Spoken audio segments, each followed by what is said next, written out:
नमस्कार दोस्तों, मैं अपराजिता लेट्स टॉक लॉज में आप सबका बहुत बहुत स्वागत करती हूँ। दोस्तों, आप देख रहे हैं लेट्स टॉक लॉज, जहाँ पर आपको मिलती है लीगल इंफॉर्मेटिव वीडियोस। तो दोस्तों, हमारे चैनल को सब्सक्राइब जरूर कर लीजिए, साथ ही इस वीडियो को अपना एक लाइक दीजिएगा, साथ ही बेल नोटिफिकेशन बटन को जरूर प्रेस कर लीजिएगा ताकि फ्यूचर में आने वाली वीडियोस के नोटिफिकेशन आपको डेली मिलते रहे। तो दोस्तों, आज की इस वीडियो में हम बात करेंगे कि क्या एफिडेविट पर लिया गया डाइवोर्स जो है वो वैलिड है। इसके साथ ही इस वीडियो में हम जानेंगे कि गांव में पंचायत में लिया गया डिवोर्स वैलिड है या नहीं। दोस्तों, अगर पति पत्नी एफिडेविट पर या पंचायत में जाकर के डाइवोर्स ले लेते हैं तो क्या उनका कानूनी रूप से तलाक हो जाता है? क्या उन्हें आगे कोई कॉम्प्लिकेशन नहीं आएगी? क्या वो इस तरीके से तलाक के बेसिस पर सेकेंड मैरिज या री मैरिज कर सकते हैं? दोस्तों, आज के वीडियो में हम इन्हीं सब पॉइंट्स को काफी डिटेल में डिस्कस करने वाले हैं। इसलिए मेरी रिक्वेस्ट है कि वीडियो में पूरा एंड तक पूरी जानकारी के लिए बने रहिएगा। साथ ही अगर आपने अभी तक हमारे चैनल को सब्सक्राइब नहीं किया है तो आपसे मेरी रिक्वेस्ट है कि हमारे चैनल को सब्सक्राइब जरूर कर लीजिए, क्योंकि ऐसी ही लीगल इंफॉर्मेटिव वीडियोस हमारे चैनल के माध्यम से आपको मिलती हैं। और अगर आप बेल आइकन को प्रेस करते हैं तो हमारी वीडियोस का नोटिफिकेशन आप तक पहुंच सकता है। दोस्तों, इनकेस अगर आपको किसी तरीके की कोई लीगल प्रॉब्लम है और आप हमसे कॉन्टैक्ट करना चाहते हैं तो आप हमें मेल कर सकते हैं या फिर आप हमें व्हाट्सएप भी कर सकते हैं। इसके साथ ही आप अपने प्रश्नों को हमें कमेंट बॉक्स में भी लिख करके भेज सकते हैं। तो दोस्तों, चलिए वीडियो को स्टार्ट करते हैं। दोस्तों, एफिडेविट या पंचायत का तलाक जो है वो वैलिड है या नहीं, उससे पहले हमें ये जानना होगा कि डिवोर्स के रूल्स क्या क्या होते हैं, डिवोर्स के प्रोसेस क्या क्या होते हैं, किस तरीके से कानून में पति पत्नी को तलाक लेने की इजाजत है।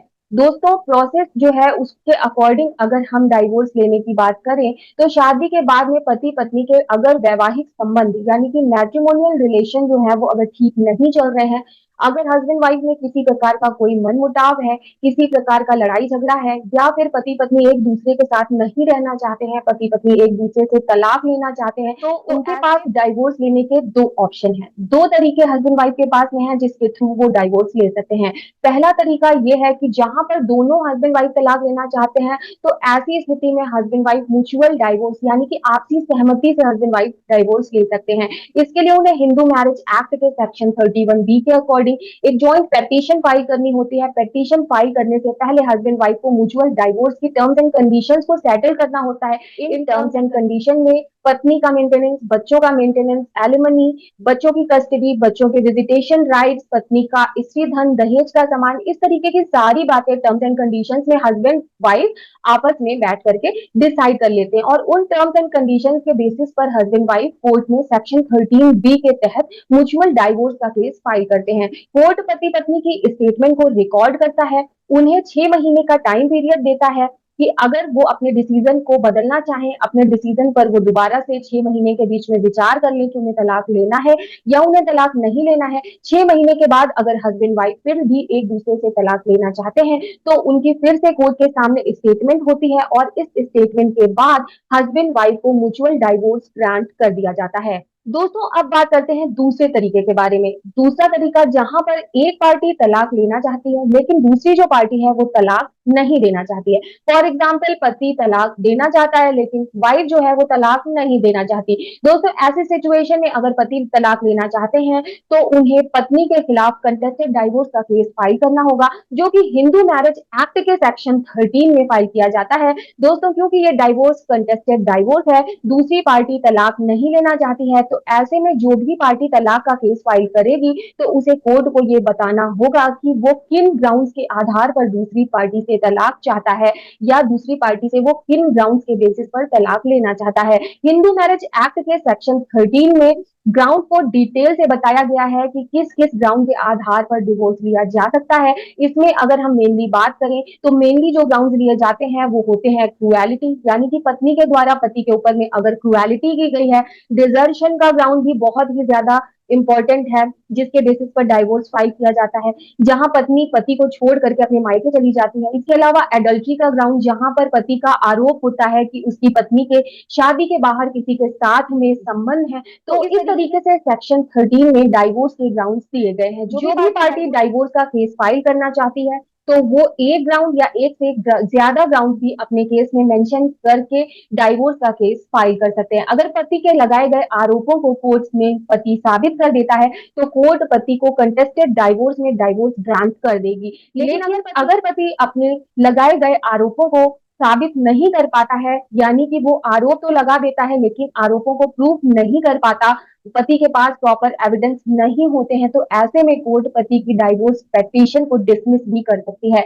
यानी कि ये सब कुछ डिपेंड करता है कि पति ने क्या आरोप लगाए हैं, किस प्रकार के आरोप लगाए हैं और उनको प्रूव करने के लिए पति के पास क्या एविडेंस है। दोस्तों अब हम अपने आज के वीडियो के मेन टॉपिक पर आते हैं, जो ये है कि क्या एफिडेविट के ऊपर में डाइवोर्स लिया जा सकता है, क्या एफिडेविट के ऊपर लिया गया डाइवोर्स जो है वो वैलिड है या नहीं है। दोस्तों मैं आपको बिल्कुल क्लियरली बता दूं कि ऐसा डाइवोर्स जो एफिडेविट के ऊपर में लिया गया है वो बिल्कुल भी वैलिड नहीं है।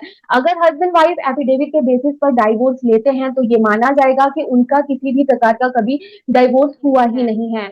वो एफिडेविट पर अगर ये मानते हैं कि उन्होंने डाइवोर्स ले लिया है और उनका डाइवोर्स हो गया है, तो ऐसा बिल्कुल भी नहीं है।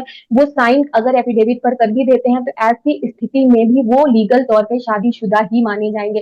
एफिडेविट पर डाइवोर्स लेने के बाद में अगर कोई सेकंड मैरिज करता है तो ऐसे में वो बाइगैमी होगी, यानी कि सेक्शन 494 आईपीसी के तहत ये अपराध है और इसमें सजा भी हो सकती है। एफिडेविट पर डाइवोर्स लेने के बाद में वाइफ के जो राइट्स हैं वो सभी के सभी राइट्स उसे मिलते रहेंगे। पत्नी पति के ऊपर मेंटेनेंस का केस कर सकती है, डोमेस्टिक वायलेंस का केस भी वाइफ जो है वो हस्बैंड के ऊपर कर सकती है। वाइफ जो है सेक्शन 498 ए का भी केस जो है वो हस्बैंड के ऊपर कर सकती है। दोस्तों हम बात करते हैं कि क्या पंचायत के द्वारा किया गया डाइवोर्स जो है वो वैलिड है।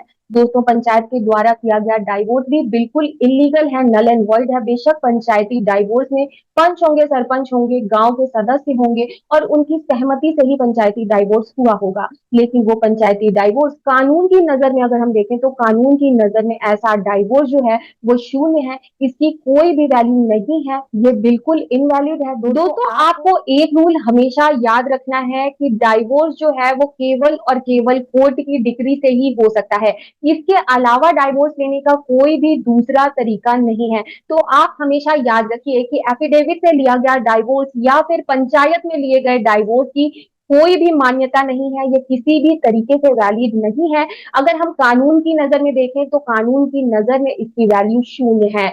आप तब भी शादीशुदा माने जाएंगे अगर आप इस तरीके से डाइवोर्स ले लेते हैं। तो दोस्तों डाइवोर्स केवल और केवल कोर्ट के माध्यम से ही लेना है, फिर चाहे वो कंटेस्टेड डाइवोर्स हो या फिर वो म्यूचुअल डाइवोर्स हो। दोस्तों उम्मीद करती हूँ कि आपको ये वीडियो पसंद आया होगा। यदि आपको वीडियो पसंद आया है तो इस वीडियो को लाइक कीजिएगा, साथ ही अपने फ्रेंड्स एंड फैमिली के साथ जरूर शेयर कीजिएगा, साथ ही चैनल को सब्सक्राइब करके जाइएगा। दोस्तों फिर मिलती हूँ नई इंफॉर्मेटिव वीडियो के साथ, तब तक के लिए अपना ख्याल रखिए, सुरक्षित रहिए। Till then bye bye.